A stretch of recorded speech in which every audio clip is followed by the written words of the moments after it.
Buenos días, mis queridos hermanos. Les ruego a nuestro Dios que nos envíe su Espíritu, que nos acompañe en el estudio de su palabra, que nos ayude a entender su perspectiva, su mensaje. Hoy tenemos otra reflexión, mis queridos hermanos, que tendría que ayudarnos a entender perspectivas, realidades, ¿verdad? La expectativa que Dios tiene con y para nosotros, y también es una pequeña radiografía de el porqué de muchas cosas y por qué estamos donde estamos. La reflexión de hoy está titulada ¿Por qué este árbol fue maldito? Y vamos a ver qué es lo que nuestro Dios trata de decirnos. Antes de entrar en el texto, no me quiero olvidar, quiero agradecer vuestros mensajes eh, de ánimo y de que queréis que este ministerio siga, que vosotros seguís, muchos de vosotros seguís estas reflexiones. Agradezco y agradezco a Dios porque en momentos, ¿verdad?, bajos de cansancio, pues uno encuentra, ¿verdad?, apoyo en estos mensajes y aunque toda la gloria tiene que ser para Dios, no nos viene mal, ¿verdad?, que sepamos así como seres humanos, ¿verdad?, que nuestro ministerio, nuestro trabajo no es en vano. Por lo tanto, quiero agradeceros en nombre de Cristo Jesús por vuestro apoyo y tal como os he contestado en los mensajes en los diferentes medios. Eh, Trataré de seguir siempre que Dios me inspire, siempre que... Si Dios no me dice que tengo que parar, pues trataré de seguir, ¿verdad? Por lo tanto, seguiremos. Aunque sé que hay gente que no les gusta. Curiosamente ayer precisamente empezaron las visualizaciones con un dislike, ¿verdad? Con un no me gusta de alguien, pero es alguien que constantemente hace esto precisamente. Tengo la sensación que es alguien cercano, pero no importa, como lo dije, no importa en realidad, porque son tan importantes los me gusta como los no me gusta. Esto revela que este trabajo es importante. Sería preocupante si serían solo no me gustas, ¿no? Pero siempre que pone inquietud en las almas, aunque diga que no me gusta, al menos sé que la semilla está plantada y que en su día dará fruto, ¿verdad? Como me pasó a mí, como os lo dije. Quizás en algún día os contaré cómo llegué yo de la iglesia pentecostal y os lo dije que fue el tema del sábado, ¿no?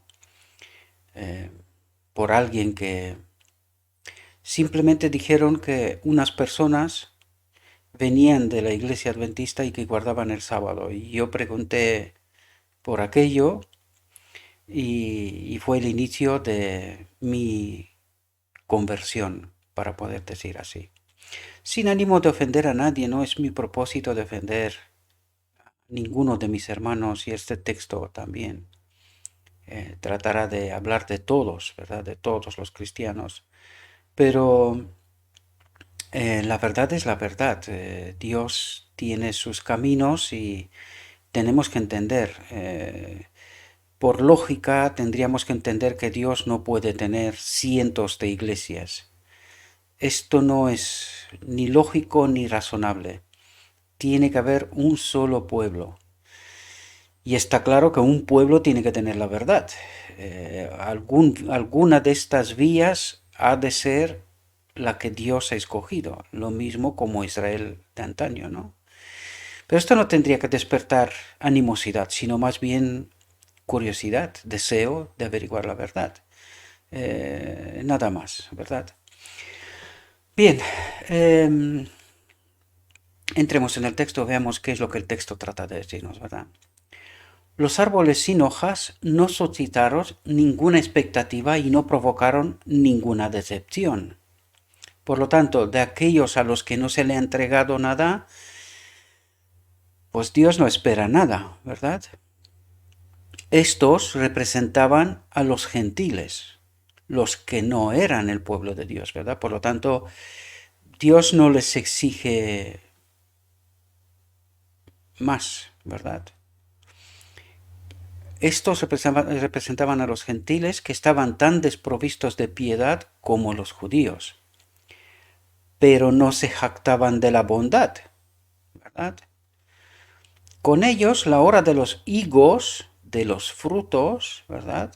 Aún no había llegado. Por lo tanto, habrá una hora que se les va a exigir a ellos también frutos, ¿verdad? Pero no había llegado todavía esta hora, ¿no? Todavía esperaban luz y esperanza. Y aquí tendríamos que pensar, esperaban luz y esperanza. ¿Y cuál fue la misión del pueblo de Dios? ¿Cuál era su misión? Que sean una luz para el mundo. Por lo tanto, ¿por qué los gentiles no tenían luz? Pues precisamente eso es lo que vamos a averiguar, ¿verdad? En este texto. Los judíos, que habían recibido mayores bendiciones de Dios, fueron responsabilizados por el abuso de estos dones. Los privilegios de los que se jactaban solo aumentaban su culpa. Porque claro, los gentiles estaban como estaban precisamente porque los que tenían la luz, los que tenían la bendición de Dios, no cumplieron su trabajo. Jesús había venido a Israel con hambre de encontrar en ellos los frutos de la justicia. Y resulta que no, es decir, no solamente que no eran luz para los demás, es que no eran luz ni para ellos mismos, ¿verdad? Porque esto es lo que nos trata de decir el texto, ¿verdad? Jesús había venido a Israel con hambre de encontrar en ellos los frutos de la justicia. Se les había concedido todos los privilegios y a cambio anhelaba ver en ellos abnegación, compasión y un profundo anhelo por la salvación de sus semejantes. Pero el amor a Dios y al hombre fue eclipsado por el orgullo y la autosuficiencia. Tenemos que preguntarnos si esto ocurre hoy. Siempre os invito a hagan el paralelo, ¿verdad? El pueblo judío y el pueblo escogido por Dios hoy. Y veamos si hay paralelos, si hay parecido, ¿verdad? Los tesoros de la verdad que Dios les había encomendado no se los dieron al mundo. En el árbol estéril podrían leer tanto su pecado como su castigo. Seca de raíz, la higuera mostraba lo que sería el pueblo judío cuando la gracia de Dios les fuera quitada. Por tanto, entendemos por qué hubo maldición sobre el árbol, la higuera, ¿verdad? Porque esto representaba la maldición de Dios, es decir, como Dios se apartaría, esto es la expresión correcta hoy para que entendamos la realidad y no permanezcamos con la confusión, ¿no? Cuando Dios les permitiría que sigan con su propio camino, ¿verdad? Les dejaría en su propio camino, sencillamente como esto, ¿verdad? Al negarse a impartir bendiciones, ya no las recibirían. Oh Israel, dice el Señor, te destruiste a ti mismo, porque no aprovecharon la luz ni para ellos, ni tampoco cumplieron con su deber. Hoy pasa lo mismo. Creo que son buenas preguntas para reflexionar, ¿verdad? El acto de Cristo al maldecir el árbol que su propio poder había creado es una advertencia para todas las iglesias y todos los cristianos. Hay muchos que no viven la vida misericordiosa y desinteresada de Cristo. Y esto es un punto importante y por esto lo aplica, ¿verdad? Porque realmente no nos damos cuenta que el mundo nos mira. La gran pregunta es, ¿nos mira con admiración? ¿Ven algo tan distinto de lo que ya viven? Es una buena pregunta y creo que sería bueno reflexionar cada uno en el contexto en el que nos encontramos, ¿verdad? El tiempo es valioso para ellos solo cuando pueden recolectar por sí mismos. ¿Y qué es lo que quieren decir aquí? Pues en lugar de dedicar tiempo al estudio de la palabra, al entendimiento de la palabra, a hacer luz uno mismo, prefieren el camino corto, ¿verdad? Incluso cuando vamos a la iglesia o cuando tenemos que escuchar un sermón, oye, que no sea muy largo, ¿verdad? Pero si vamos a ver un espectáculo, una película, el tiempo no importa.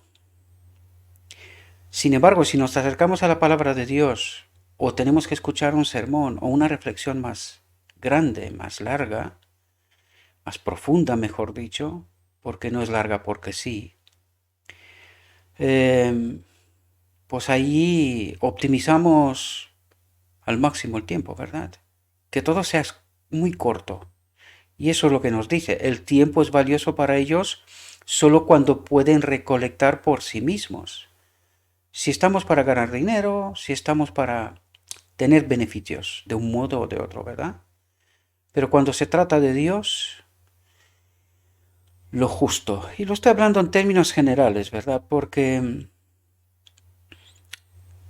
está claro que este mensaje y este ministerio no es para todo el mundo. Esto lo comprendo perfectamente, ¿no? Hay gente que desean un tipo de mensaje, ¿verdad? Y claro, esto los disgusta, pero lo siento. No estamos reflexionando a gusto del consumidor, sino a lo que la palabra nos diga, ¿verdad? En todos los asuntos de la vida, este es su objeto. Dios los diseñó para ayudar a sus semejantes de todas las formas posibles. Me temo que esto no es verdad, aunque Dios tiene esta esperanza y esta expectativa con nosotros, ¿verdad? Pero el yo es tan grande que no pueden ver nada más. Aquellos que viven así para sí mismos son como la higuera. Observan las formas de adoración sin arrepentimiento ni fe. En la profesión honran la ley de Dios, pero les falta obediencia. Es decir, de boca profesamos, pero de vivir, dice, les falta obediencia. Yo creo que les faltan entendimiento y obediencia, porque a veces yo sé que molesta aquí, y ayer incluso algunos se quitaban la suscripción del canal, ¿verdad? O sea, os comento estas cosas para que podáis entender realidades, ¿verdad? No es que no es que me importe en realidad, no me importa. Me importa por vosotros, y también digo, me da igual si alguien se lo cree o no lo cree, ¿verdad? Yo hablo mi experiencia, mi vivencia como ministro del Evangelio, si queréis lo digo así, ¿verdad? Y esta es la realidad, ¿verdad? Cada vez que no se están haciendo, yo no sé, no se están haciendo la pregunta, ¿por qué Dios dirige tantas palabras contra los ministros? ¿Por qué se enfadan? Y esto tendría que decirles algo. Lo he dicho en muchas ocasiones, yo también soy ministro. Y se me hacen todo tipo de sugerencias y se me dirigen todo tipo de palabras, ¿verdad? Pero humanamente a uno le puede molestar, ¿no? Pero cuando estamos hablando en el plano de la relación con Dios, ¿por qué Dios me dirige estas palabras? ¿Por qué me dice lo que me dice? ¿Dónde estoy fallando? ¿No tendríamos que preguntarnos esto? ¿Verdad? ¿Será que el enemigo de Dios está obrando a través de mí sin darme cuenta? Y esta pregunta yo me la hago constantemente. No creáis que yo dirijo estos mensajes de cualquier manera. Siempre oro y le pido a Dios que Él se manifieste, que Él transmita el mensaje que tiene que transmitir. Lo que pasa es que las expectativas son de una manera porque hemos sido educados con este mensaje del amor suave y todo mensaje dirigido de manera directa a personas, a un grupo concreto, ¿verdad? Es interpretado como maldad, olvidándose que ha habido profetas. Cristo mismo se dirigió en distintos momentos de una determinada manera. Lo que pasa es que no lo vemos, filtramos muchísimo. Solo entendemos lo que queremos entender, sin ver todo el cuadro, toda la realidad. Juan el Bautista prepara el camino del Mesías. ¿Cuál fue su mensaje? ¿Cómo lo dirigió? ¿De qué manera? Y cuando se nos dice que al final del tiempo este mismo mensaje ha de preparar la segunda venida de Cristo, un pueblo para sí, nosotros entendemos que con el mensaje del amor ya está. Pero si, queridos, llevamos, al menos desde Lutero, ya no voy a hablar de antes, ¿no? Porque no se tenían las escrituras. Pero llevamos cientos de años con este mensaje. ¿Cómo está la humanidad? ¿Cómo están las iglesias? Pensemos profundamente. En fin, en la profesión honran la ley de Dios, pero les falta obediencia. En la oración pronunciada sobre la higuera, Cristo declara que el pecador manifiesto es menos culpable, atentos, el pecador manifiesto es menos culpable que el que profesa servir a Dios, pero no da fruto para su gloria. Y aquí quiero atraer la atención. Aparte que me leí, anteayer me leí un texto en esta dirección. Y Dios dice, está mucho más dispuesto a perdonar a aquellos que en su ministerio puedan cometer algún error frente a aquellos que saben la verdad y se la guardan para sí. ¿Verdad? Y cuando estamos hablando de la verdad, un ministro ha de predicar toda la verdad. No solo un tipo de mensaje, sino toda la verdad. ¿Y es esto lo que está pasando? ¿Es esta la realidad? Si esta fuera la realidad, ni este ministerio, ni otros ministerios existirían. Pero ahí tenemos que hacerle una gran pregunta. ¿Cómo aparecieron las doctrinas falsas? ¿Cómo metía en medio de nosotros el enemigo tantas teorías, tantas doctrinas, tanta falsedad? Si los ministros hubiesen predicado siempre la verdad, se hubiesen levantado contra los errores, no hubiese pasado. ¿Y entonces cómo estamos donde estamos? Porque algunos predican paz y seguridad. Y cuando digo paz y seguridad, predican estos mensajes que no comprometen y que aseguran el sueldo y la posición. De esto se trata. ¿Y qué es lo que reclama Dios?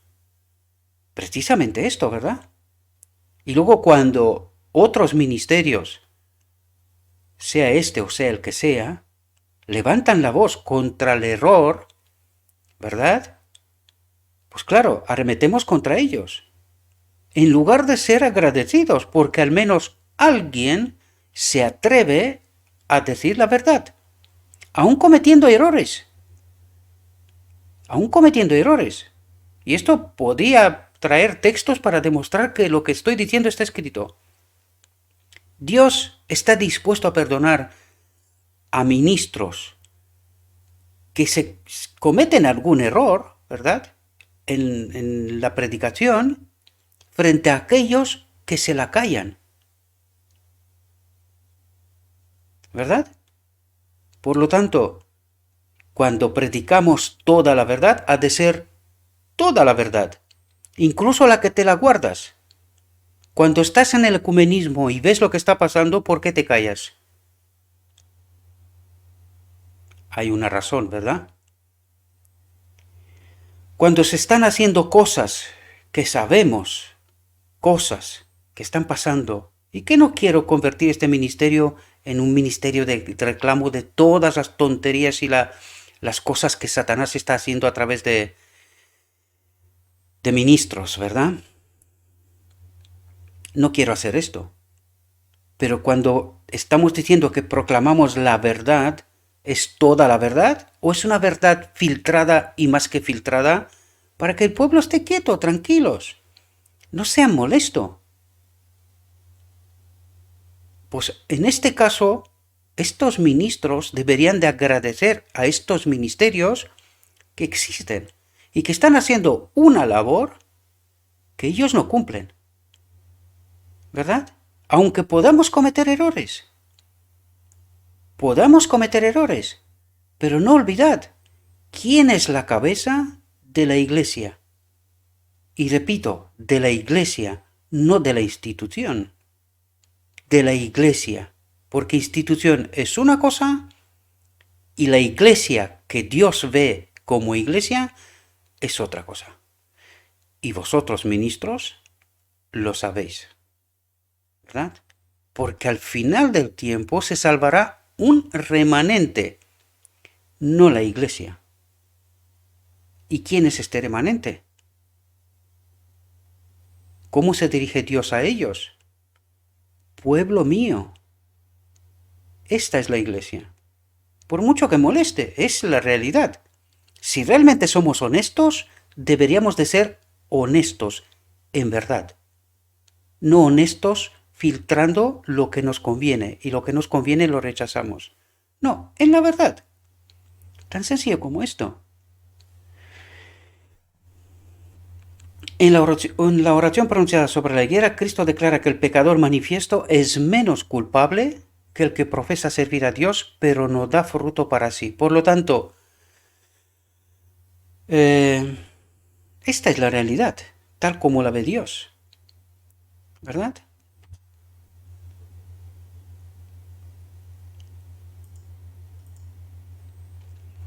La parábola de la higuera, dicha antes de la visita de Cristo a Jerusalén, tenía una conexión directa con la lección que enseñó al maldecir el árbol sin fruto.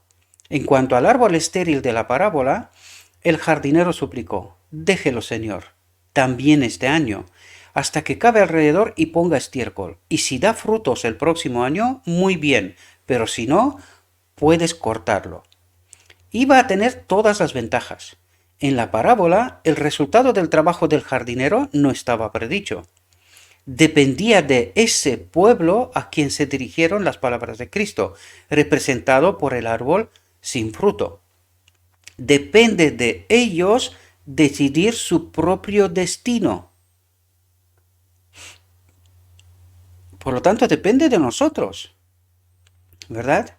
Y nosotros somos los que decidimos nuestro destino. Se les dio todas las ventajas, pero no se beneficiaron de sus mayores bendiciones. Por el acto de Cristo al maldecir la higuera estéril, se mostró el resultado. Se mostró la decisión de su acción, de su propia, de lo que hicieron, mejor dicho, de lo que no hicieron. Habían determinado su propia destrucción. ¿Esto hoy pasará? Acabo de hablaros de un pequeño remanente, al final del tiempo, de la iglesia de la Odisea, que es el pueblo escogido. Pero resulta que de la iglesia de la Odisea solamente se salva un remanente, un pequeño remanente. ¿Por qué?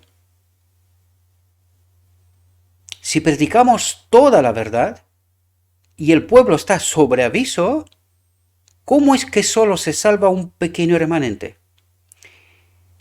El pueblo no se entera por varias razones, no voy a decir aquí, ya los comentamos ayer, ¿verdad? Y los ministros que declaran que tienen la verdad y que ellos predican la verdad, habían determinado su propia destrucción. Porque en este ministerio hemos presentado un montón de verdades y de realidades. que el pueblo no las acepta, solamente acepta un pequeño grupo esta realidad. Sin embargo, está escrita. ¿Por qué el pueblo no se lo sabe? ¿Por qué el pueblo sabe otra cosa de lo escrito está? ¿Por qué tiene otras interpretaciones? Porque predicamos la verdad, ¿no?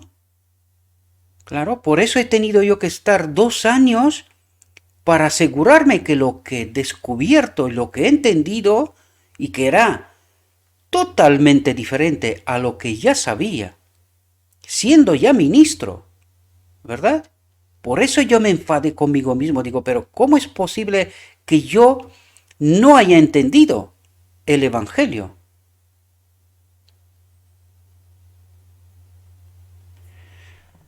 Porque no dedicamos tiempo. Esta es la realidad. Yo hablo de mi propia experiencia personal y cada uno haga lo que quiera. Pero yo cuando he encontrado la verdad, he asumido ese riesgo, ¿verdad? Los costos de ir al Calvario. He tomado mi cruz y justo estos días pasados me preguntaba alguien, dice, si te excluyen de la iglesia, ¿te importa? Digo, ¿de la cuál iglesia? ¿Quién tiene potestad sobre la iglesia? ¿Quién es la cabeza? Cristo. Pues entonces de esta iglesia no me pueden excluir. Me excluirán de su institución, pero no de la iglesia. La condición de estar fuera de la iglesia es otra, no la que la institución impone. ¿Verdad? Los que guardan los mandamientos de Dios y la fe de Jesús. Esta es la condición de los 144.000. Y en su boca no se halló engaño. Cuando yo cumplo estas condiciones, entonces estoy parte del pueblo de Dios.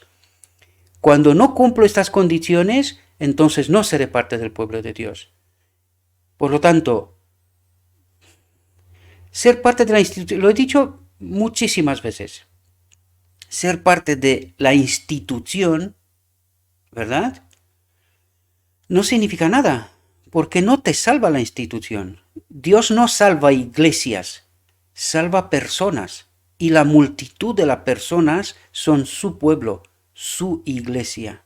Esta es la iglesia, no otra, ¿verdad? Y eso también es parte de la verdad, que no se predica así, ¿verdad? Y la gente tampoco entiende esta realidad. Durante más de 1000 años, la nación judía había rechazado las advertencias de Dios y había matado a sus profetas. ¿Quién está detrás? El enemigo de Dios. ¿Y se entera el pueblo de lo que está pasando? Esto mismo está pasando hoy, porque hoy no matamos como en la antigüedad. No, hoy marginalizamos y les declaramos todas las palabras que puede ser. Incluso este no me gusta es un matar. Como cristianos es un matar. Y me explico.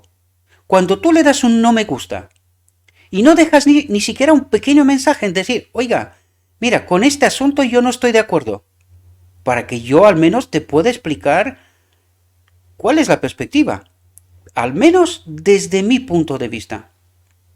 Pero cuando tú no dejas ningún mensaje, nada, solo dejas un no me gusta, eres un cobarde. Tú estás tirando piedras desde la multitud, matando sin que se entere nadie. Eso es lo que tratas de hacer. Y siento que tengo que decir esto, pero es lo que está pasando. ¿Cómo mataban ellos a los profetas? Entre todos, cogiendo piedras y matarlos. O, en fin, de cualquier otra manera.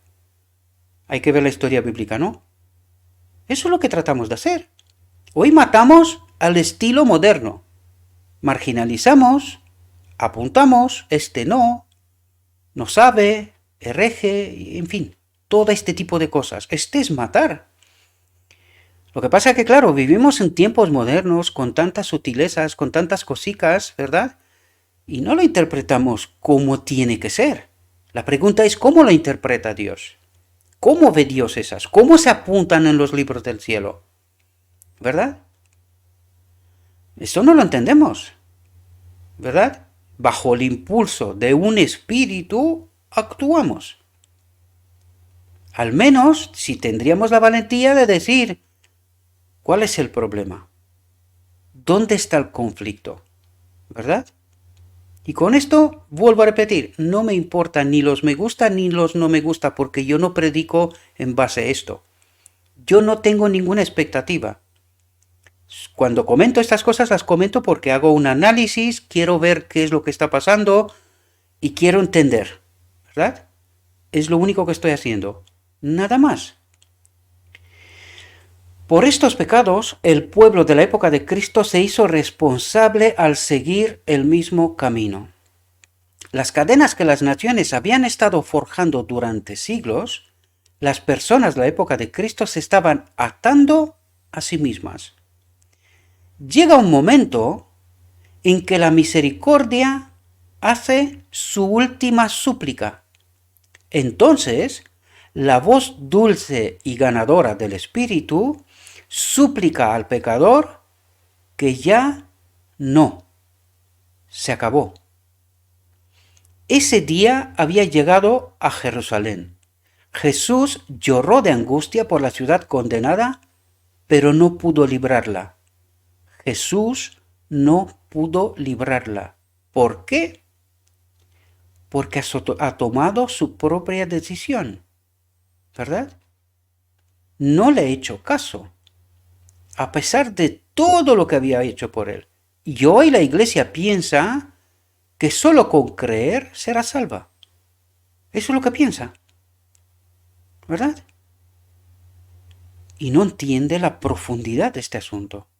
Solo se queda con la superficie, no rasca más allá. ¿Por qué? Porque no conviene. ¿Para qué involucrarse? ¿Para qué abandonar este mundo? ¿Para qué entregarse a Cristo por completo? Cuando todavía nos queda un mundo por ganar, ¿verdad?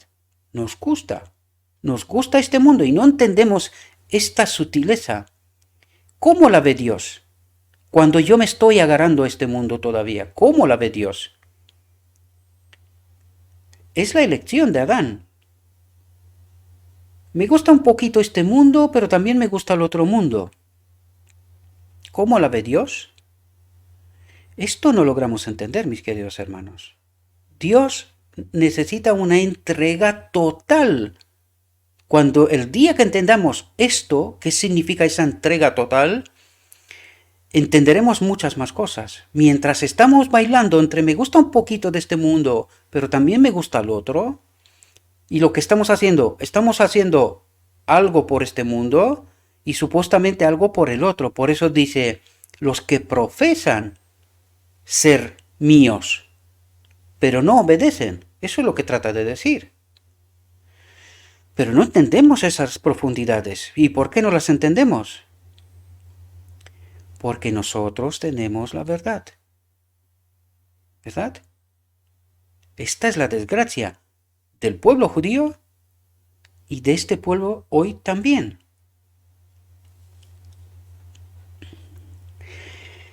Ese día había llegado a Jerusalén.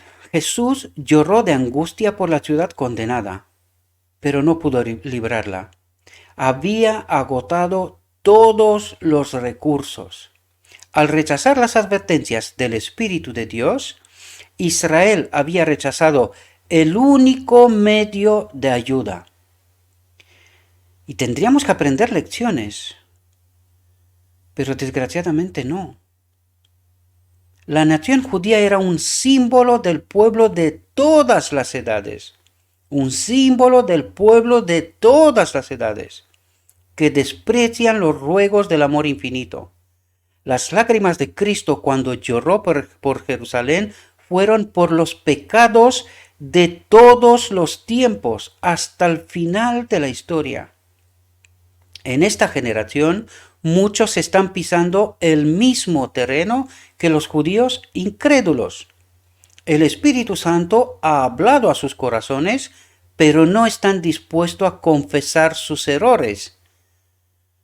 Y esta es la realidad. El silencio nos parece que es oro. Y la realidad es que el silencio es muerte. Rechazan el mensaje de Dios y su mensajero. Hoy la verdad bíblica La religión de Cristo lucha contra una fuerte corriente de impureza moral. Esto me gusta un poquito de aquí, pero también me gusta un poquito de allá. Esta es la impureza moral, no comprender la perspectiva que Dios nos plantea, la verdad, la auténtica verdad. El prejuicio es más fuerte ahora que en los días de Cristo. Claro, cuando viene un burro con un mensaje, tú miras al burro y dices, un animal despreciable, aunque no lo es. Pero lo miramos así. El prejuicio nos puede. ¿Y qué no vemos? El mensaje. Porque nosotros esperamos que el mensaje venga a través del profeta, de los ministros. Y ya lo vimos ayer. No es así, no siempre. Viene también de los ministros, pero había un condicionante ayer.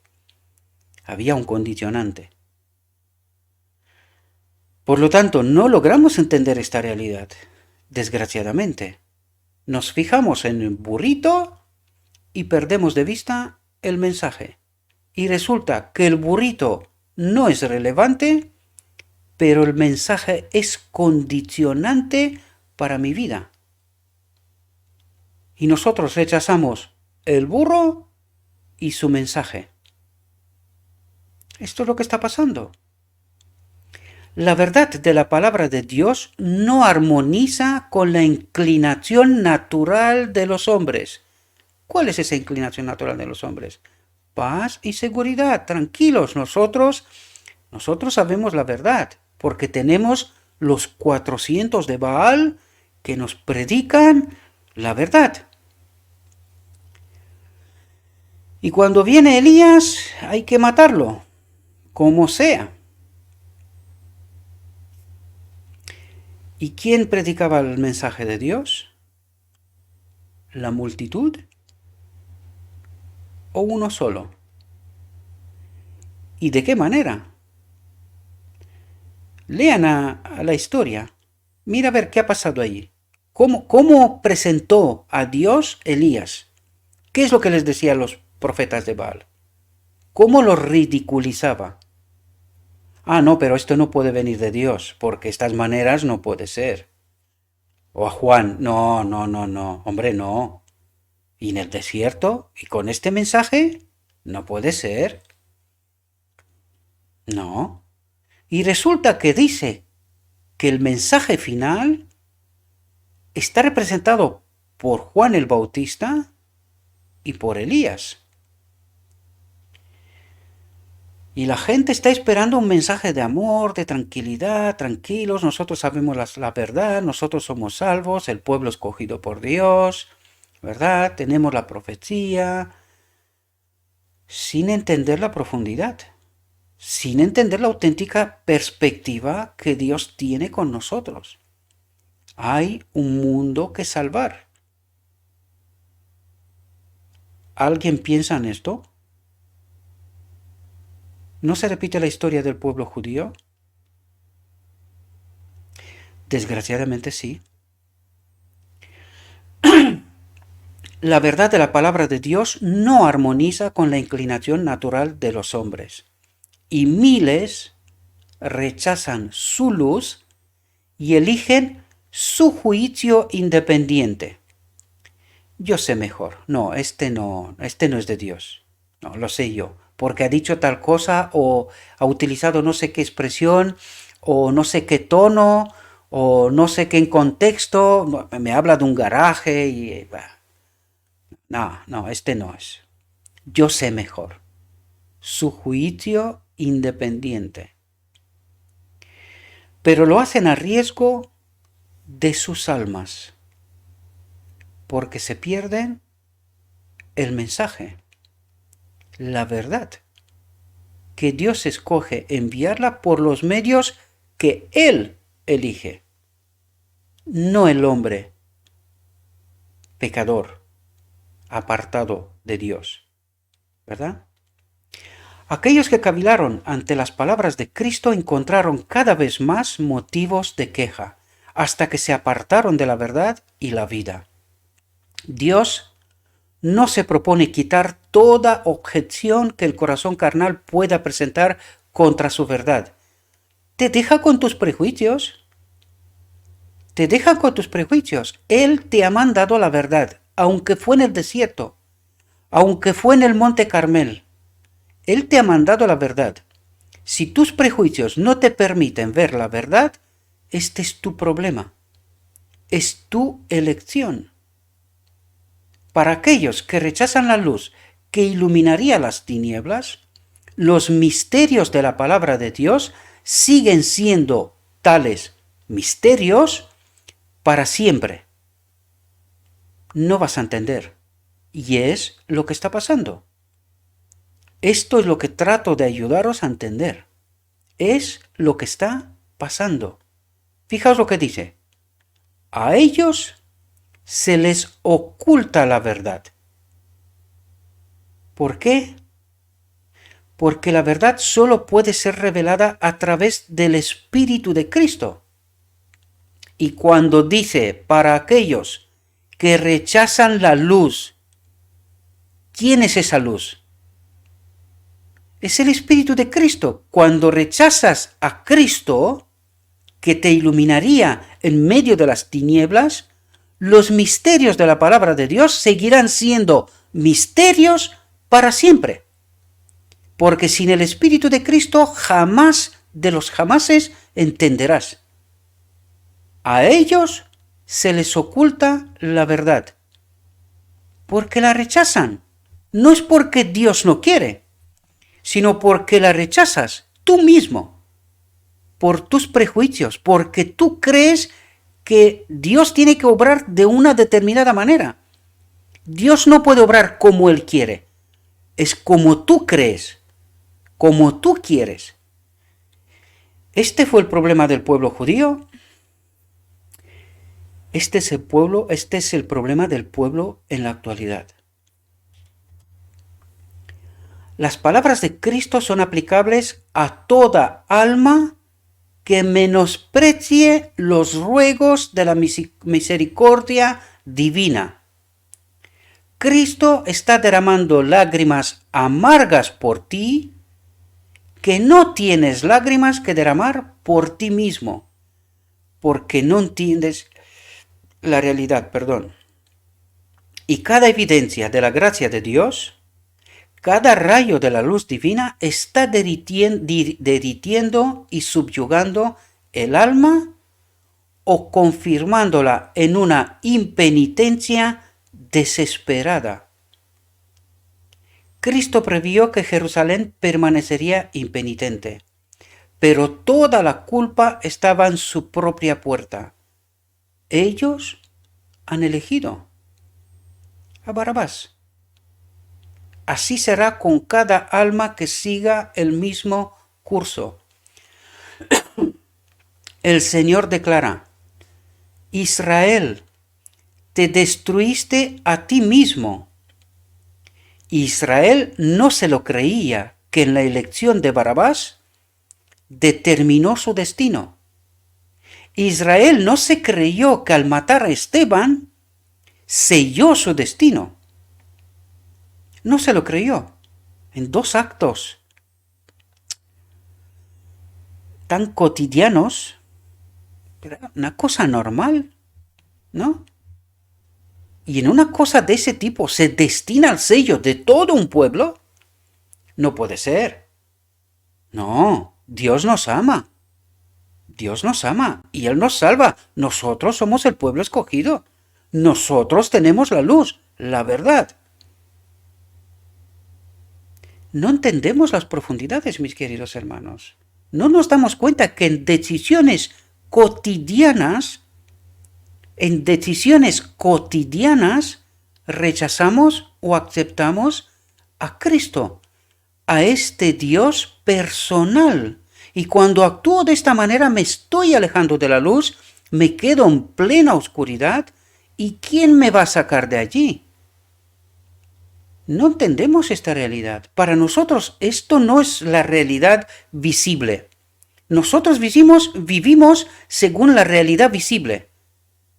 Pero que la auténtica realidad, el reino de Dios, que dijo que no es de este mundo, la realidad invisible, la que la Escritura me confirma una y otra vez, este Dios personal que está conmigo ahora mismo, yo no tengo presente esta realidad.